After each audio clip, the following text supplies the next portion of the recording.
The Trump administration is playing in our face, but they don't know that millennials, Gen Z, hell, even Generation Alpha, we're certified crash outs, and we don't play that. What's going on, everybody? It's your boy Santana, and before we get into it, I need you to go ahead and hit that like button. Give me a follow, comment, share, do all the wonderful things. We have to push this out. Also, don't forget to turn on notifications because I go live and you don't want to miss those. The Trump administration is playing in our face, and they think that we don't know. What am I talking about? The Jeffrey Epstein files.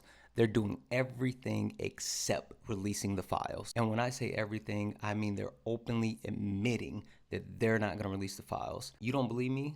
Let's listen to Mike Johnson. I would say about the Epstein files, there is no daylight between the House, Republicans, the House, and the President on maximum transparency. He has said that he wants all the federal files related to Epstein to be released. He's asked the Attorney General to request the grand jury files at the court. All of that is in process right now. My belief is we need the administration to have the space to do what it is doing. And if further congressional action is necessary or appropriate, then we'll look at that. But I don't think we're at that point right now because we agree with the President. Even though Mike Johnson is vehemently saying they're not going to actually bring this to a vote, they're not going to do it, certain House Republicans are like, nah. Republican Tim Burch actually filed a motion to have Maxwell Ghislaine, I think that's how you say her name, Maxwell testify in front of the House. Republican Burch actually sent a letter to the chair saying, hey, they want to subpoena Maxwell for her testimony, and the chair is like, hey, just go ahead and file that motion. After filing the motion, it actually passed with a unanimous voice vote. This is where it actually gets interesting. They're going to want to get this done as quickly as possible. It's going to be in the coordination with the Department of Justice. The Department of Justice headed up by Pam Bondi, who is directly getting her orders from Donald Trump. This Trump administration is doing everything in their power to deflect and not actually put these files out. They're willing to do any and everything except put out the Epstein files. Trump administration said, we ain't got none of them Epstein files, but how about some more of these MLK files? How about we give you those? Instead of releasing the Epstein files, they released over 200,000 pages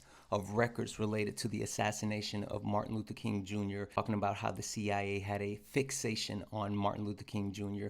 They're willing to give up the game for everyone else except Jeffrey Epstein. Might not be the smartest man in the world, but if you're willing to dump over 200,000 pages throwing the CIA under the bus about Martin Luther King Jr., you definitely are not willing to actually release those files because you're hiding them. No matter what happens, we know for a fact that Donald Trump doesn't want these files out because he's on the list. Regardless of who's on the list, get those files out. I don't care if it's Donald Trump, Barack Obama, Joe Biden, George Bush, George Soros, Santo Escobar, Bill Gates, Oprah Winfrey, my favorite sandwich maker, Tom, from down the street. If they're on the list, release the files and prosecute them all. Anyway, guys, when more information comes out, I will keep you all up to date.